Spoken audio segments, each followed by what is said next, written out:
Muy buenos días.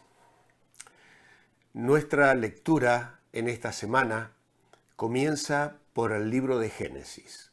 Vamos al capítulo 18, versículo 25, donde leemos lo siguiente.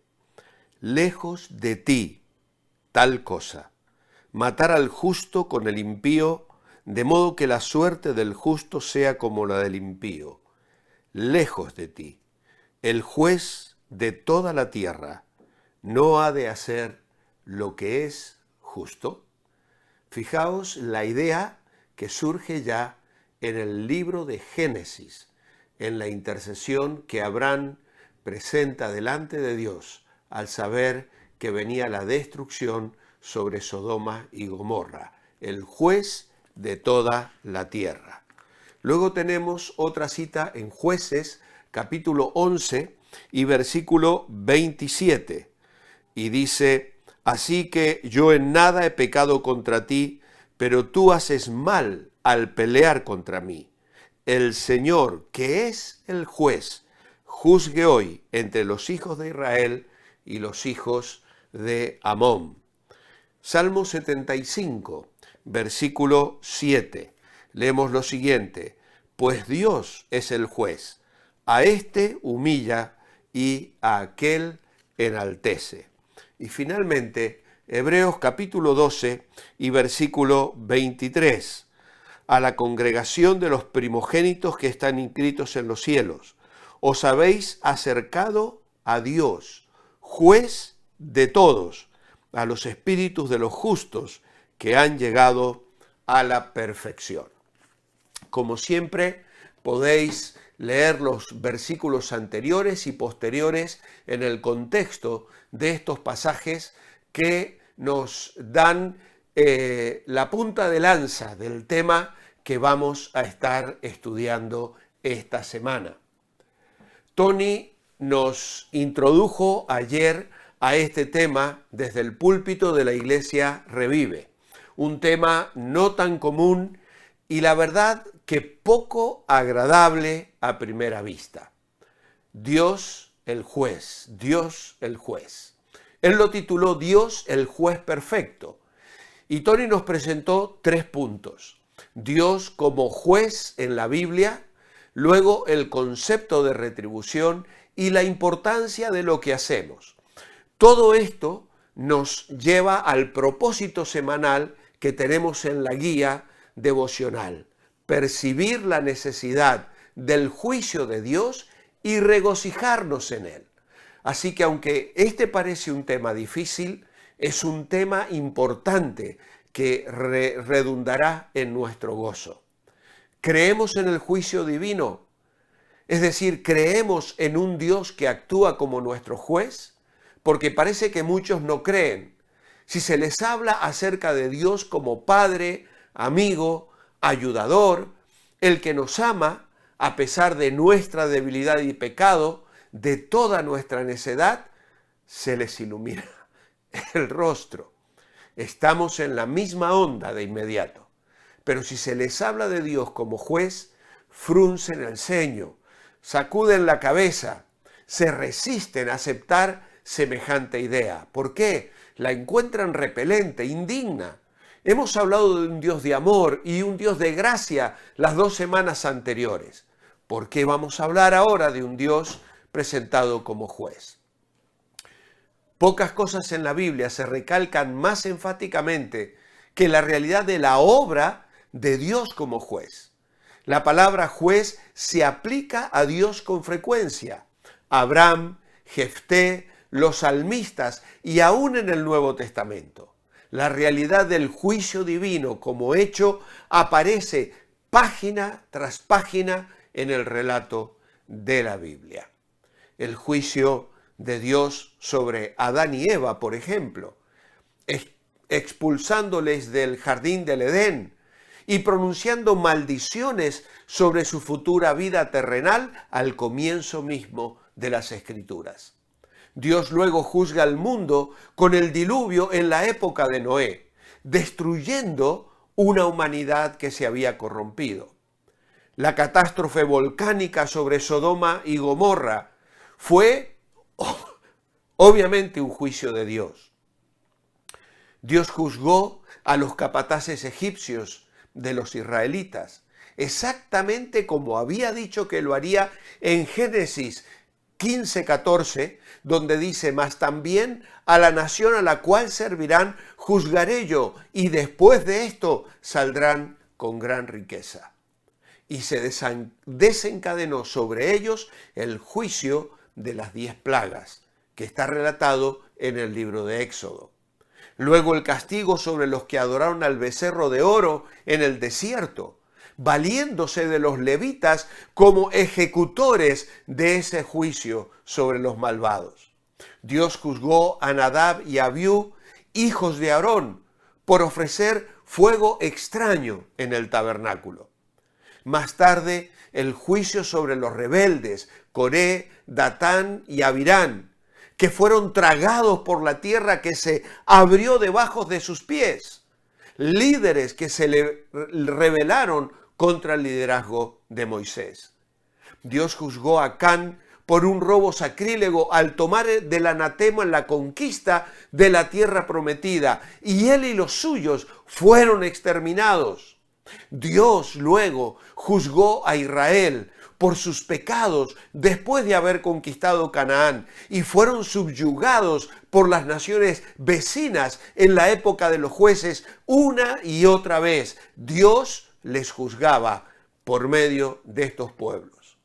Mucho antes de entrar a la tierra prometida, Dios amenazó a su pueblo con la deportación como castigo por su impiedad. Y finalmente, luego de las advertencias repetidas por los profetas, anticipando el cautiverio del reino del norte primero, como del reino del sur en Babilonia después, cosas que están en el libro de Reyes y de Crónicas. Aun estando en Babilonia, Dios actúa como juez sobre Nabucodonosor. Y primero le juzga a él, y sobre Belsasar después, su nieto. Al primero se le dio tiempo para enmendar su vida, pero luego a Belsasar no se le dio una oportunidad, porque ya tenía el testimonio de su abuelo. Pero los relatos de los juicios divinos no se limitan solo al Antiguo Testamento.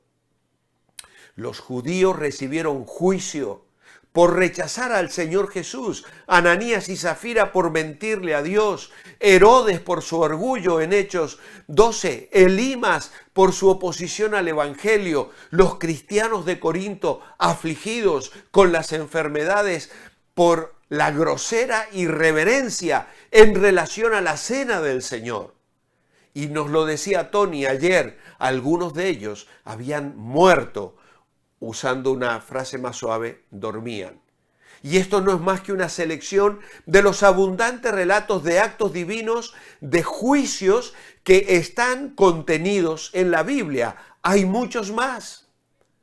Cuando pasamos de la historia bíblica a la enseñanza bíblica, la ley, los profetas, los libros sapiensales, las palabras de Cristo y los apóstoles incluso, encontramos que el pensamiento de la acción de Dios como juez domina todo lo demás, está presente en todo lo demás.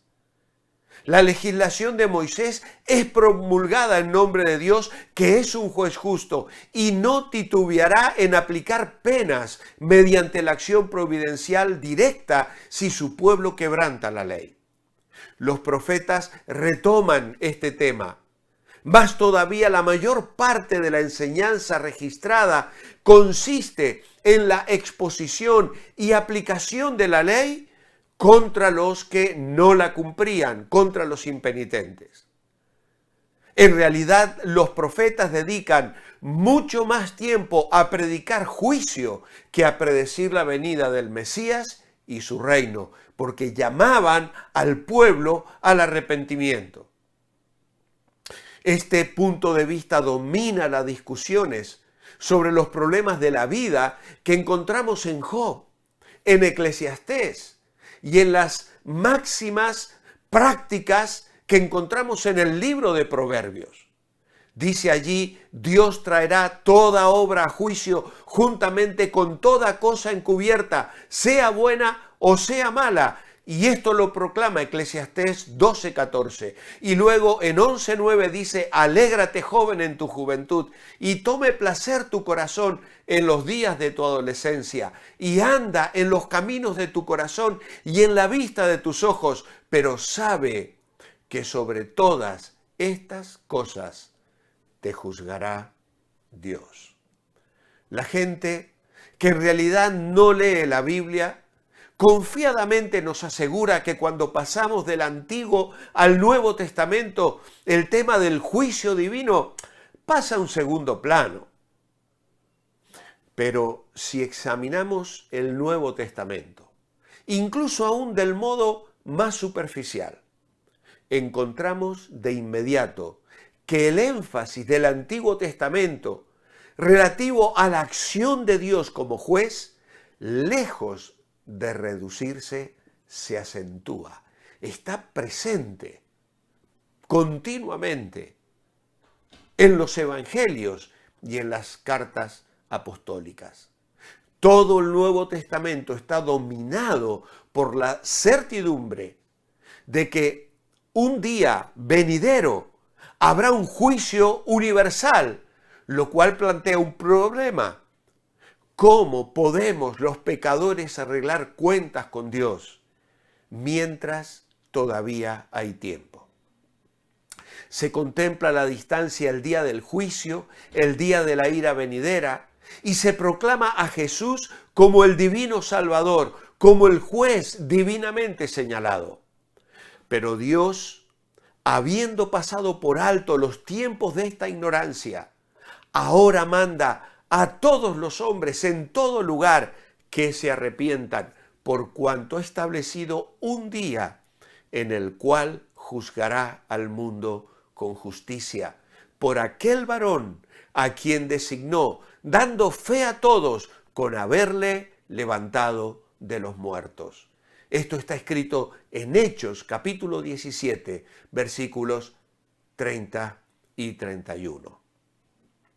El juez que está delante de la puerta, dice Santiago 5:9, listo para juzgar a los vivos y a los muertos, dice Pedro 4:5.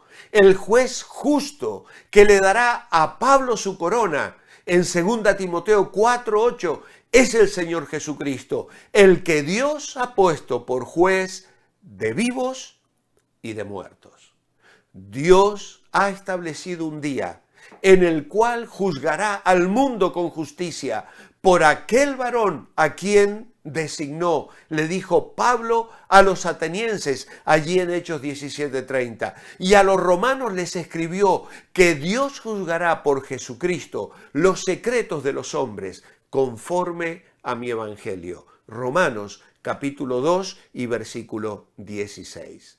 El propio Jesús dijo lo mismo. El Padre todo el juicio dio al Hijo. El Padre le dio autoridad de hacer juicio y añadió, vendrá la hora cuando todos los que están en los sepulcros oirán su voz y los que hicieron lo bueno saldrán a resurrección de vida y los que hicieron lo malo a resurrección de condenación. O como dice la versión inglesa, se levantarán para oír su sentencia.